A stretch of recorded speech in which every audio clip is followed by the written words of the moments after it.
Стотици верници преку телевизијата ја следеа последната миса на папата Бенедикт на плаштадот Свети Петар.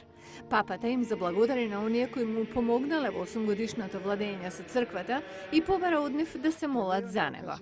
Пензионирањето на 85-годишниот папа отвара простор лидерите на црквата да пристапат кон реформи кои можеби многумина од верниците сакаат да ги видат.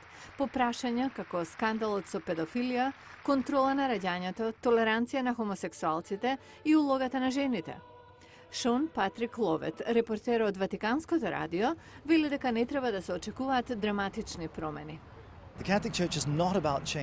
Католичката црква не сака промени. Тоа не е демократија. Напротив, тоа е доктрина со мали изгледи за менување. Сеедно кој е папа.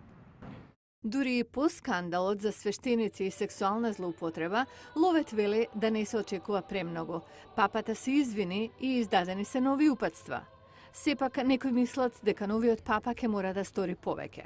Алесандро Специјале е известувач од религиозниот новински сервис. Тој ќе мора веднаш да се зафати со проблемот, и тоа проактивно, пред да настане криза.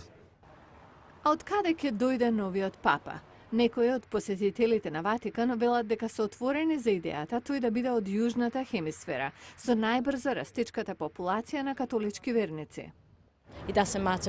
Не е важно од каде е, ако има вера и посветеност на работата.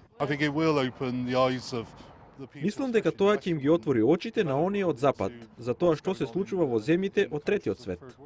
Не се случува секој ден верниците да испраќаат жив папа и нема да му биде лесно на новиот да работи пред очите на претходникот.